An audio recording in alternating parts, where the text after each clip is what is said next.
त्यामुळे आता यात विविध दावेही केले जात आहेत। यातच बीडच्या मस्साजोग सरपंच हत्येप्रकरणी सध्या अनेक आरोप प्रत्यारोप होत आहेत। या घटनेतील आरोपी नेमका कोण आहे हे देखील महाराष्ट्राला कळलं पाहिजे।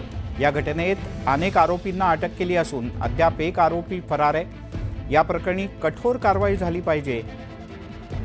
पुन्हा असं कोणीही करण्यासाठी धजावू नये, अशी कठोर शिक्षा आरोपींना झाली पाहिजे, अशी मागणी आमदार रोहित पवार यांनी केली। आरोपीला आता पोलीस कोठडीमध्ये तिथे ठेवलं गेलं आहे। त्याच्याच बरोबर असं कळतंय की राहिलेल्या 3 पैकी 2 जे मारेकरी होते त्यांना पकडलंय, पण अजून स्पष्टपणे कुठं अजून कळलेलं नाही। त्यामुळे देशमुख कुटुंबियाची व तसंच महाराष्ट्राच्या सामान्य जनतेची मागणी एवढीच आहे की आता हे जर जबाबदार असतील, हे ज्यांना पकडलं आहे, तर लवकरात लवकर त्यांच्यावर कारवाई झाली पाहिजे, कडकच्या कडक शिक्षा झाली पाहिजे। आणि असं धाडस कधी कुणी करू नये या महाराष्ट्रामध्ये, असं एक कुठेतरी प्रथा या सरकारली आणि प्रशासनाली या महाराष्ट्रामध्ये सुरू केली पाहिजे, असे आमच्या सगळ्यांचं मत आहे। संतोष देशमुख हत्या प्रकरणात अटक केलेले आरोपी हे फक्त प्यादी असल्याचं वक्तव्य आमदार सुरेश धस यांनी केलं होतं। यावर संजय शिरसाट यांनी प्रतिक्रिया दिली। प्याद वजीर कोण हे यंत्रणा तपासेल, असं शिरसाट म्हणाले। आरोपीला फाशीची शिक्षा होईपर्यंत शांत बसणार नाही, असंही त्यांनी नमूद केलं। ते बघा, प्यादे आहेत, वजीर आहेत, राजा आहे, यावर आता भाष्य करण्यापेक्षा यंत्रणेला त्यांचा तपास करू द्या। रोजचा जो रिपोर्ट त्या यंत्रणेकडे येतोय किंवा त्या तपासामध्ये जे जे निष्पन्न होतंय त्यावर यंत्रणा पूर्णपणे आपली तपासाचा दिशा ठरवते। म्हणून मला वाटतं आता तपास यंत्रणेमध्ये जास्त इंटरफेअर करणं योग्य नाही। या प्रकरणाला महाराष्ट्रातल्या प्रत्येक नागरिकांना वाटतं की आपल्याला या प्रकरणाचा पुन्हा छडा लागला पाहिजे। यात जे जे आरोपी आहेत त्यांना शिक्षा ही कठोर शिक्षा झाली पाहिजे, म्हणून हा त्यांचा असलेला उद्रेक आहे। आणि सरकार सुद्धा त्याच दृष्टिकोनातून तपास करते। जोही याच्यात आरोपी असेल त्याला सरकार सोडणार नाही, असं स्वतः मुख्यमंत्री देवेंद्र फडणवीस साहेबांनी सांगितलेलं आहे आणि त्या गतीने त्या दिशेने तो तपास चालू आहे। आगामी महानगरपालिका निवडणुकीसाठी उद्धव ठाकरे यांच्या शिवसेनेनं जोरदार तयारी सुरू केली आहे। आगामी मुंबई महानगरपालिकेतली सत्ता कायम राखण्यासाठी ठाकरे गटाची तयारी सुरू झाली आहे। याकरता पक्षप्रमुख उद्धव ठाकरे स्वतः मुंबईतल्या 36 विधानसभा मतदारसंघांचा आढावा घेत आहेत। यातील 16 विधानसभा मतदारसंघांचा आढावा उद्धव ठाकरे यांनी घेतला, तर उर्वरित 20 मतदारसंघांचा आढावा त्या संदर्भातल्या बैठका या 7 ते 9 जानेवारीच्या दरम्यान होणार आहे। पक्ष निरीक्षकांनी गटप्रमुख, शाखाप्रमुख यांच्याशी चर्चा करून त्याचा अहवाल उद्धव ठाकरे यांच्याकडे दिला होता। बैठकीत ठाकरे पक्षाचे विभाग प्रमुख, उपविभाग प्रमुख, शाखा प्रमुख यांच्याशी चर्चा केली जाते। यासाठी मातोश्रीवर उपस्थित राहण्याचे आदेश त्यांना देण्यात येतात। याच वेळेला ठाकरे यांच्या शाखानिहाय भेटीचा कार्यक्रम सुद्धा ठरवण्यात येणार असल्याचं सूत्रांनी म्हटलं।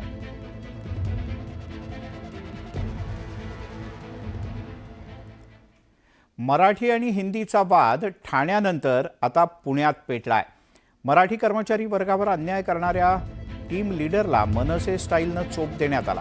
कर्मचाऱ्यांनी हिंदीतच बोलावं, मराठीत बोललं तर कामावरून काढून टाकण्याची धमकी देण्यात आली होती। गेले 3 महिने मराठी लोकांचा पगार देखील करण्यात आला नव्हता। कर्मचाऱ्यांनी पगार देत नसल्याची तक्रार मनसेकडे केली आणि यानंतर मराठी पोरांच्या वर झालेल्या अन्यायाला मनसैनिकांनी त्यांच्या स्टाईलनं वाचा फोडली।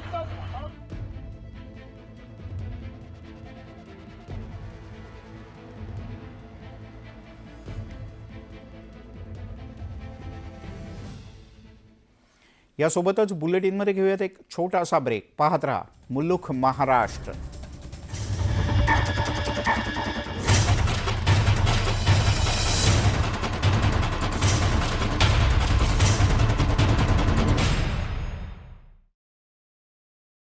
भूमीवर 18 आणि 19 जानेवारीला छत्रपती संभाजीनगर इथे चिंतन शिबिराचं आयोजन करण्यात आलं। आळंदीमधील कार्यक्रमात मुख्यमंत्री देवेंद्र फडणवीसांना जिरेटोप देऊन सन्मान करण्यात आला। यावेळी जिरेटोप डोक्यावर न घालता मुख्यमंत्र्यांनी जिरेटोपासमोर नतमस्तक होत नमस्कार केला। पुण्यातील खेड बाजार समितीमध्ये फुले दाम्पत्याच्या पुतळ्याच्या अनावरण सोहळ्यानिमित्त शरद पवार आणि छगन भुजबळ एकत्र पाहायला मिळाले।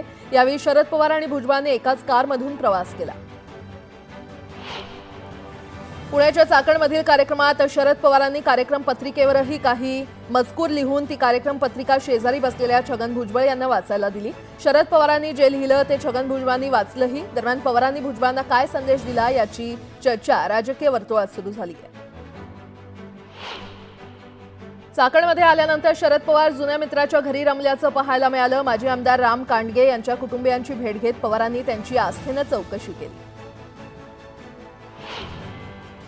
8 जानेवारी रोजी सर्व पोलीस प्रशासनाचा आढावा घेणार असून ड्रग्जचे आंतरराष्ट्रीय रॅकेट उद्ध्वस्त करण्याचा आपला प्रयत्न राहणार आहे असं वक्तव्य गृहराज्यमंत्री योगेश कदम यांनी केलंय। ड्रग्ज सेवनापासून तरुणाईला वाचवायचं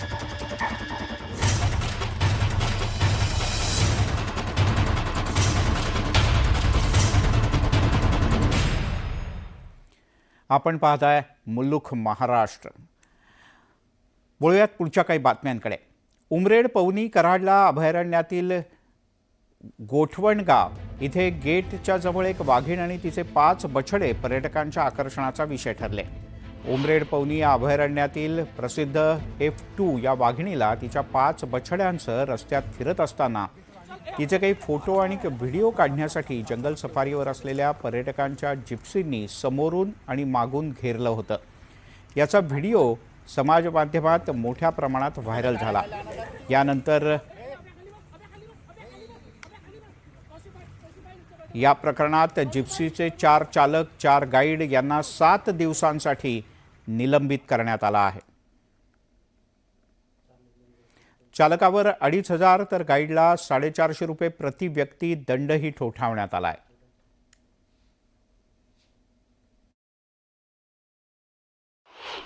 असाच प्रकार हा ताडोबामध्येही घडला होता। त्याच्यावरती कारवाई सुद्धा झाली होती। आणि हे जे अतिपर्यटन वाढ जे आहे तर त्याच्यामुळे हे मानव वन्यजीव संघर्ष कुठेतरी वाढ होत आहे असं याच्यापूर्वीही आम्ही म्हटलेलं आहे। थोडंसं गायडन्स आणि जागरूकता आणण्याची गरज आहे। आम्ही कधीच आमच्या गाईड किंवा ड्रायव्हरला म्हणत नाही की आम्हाला वाघ बघायचाच आहे किंवा आम्हाला जवळ घेऊन जा। सेफ डिस्टन्सवरून वाघ जर बघता आला तर जास्त वेळ बघता येतो, चांगल्याने बघता येतो, आपल्यालाही आनंद मिळतो। तर हे रेडीनेस सगळ्यांमध्ये असलं पाहिजे। वन विभाग त्याच्यासाठी एज्युकेशनल प्रोग्राम्स घेऊ शकतं आणि गाईड्स आणि ड्रायव्हर्सला पण त्यासाठी जागरूक करणं खूप गरजेचं आहे। उमरेड कराडला अभयारण्यातल्या गोठणगाव गेट इथं पर्यटकांनी जे आहे ते वाघिणीच्या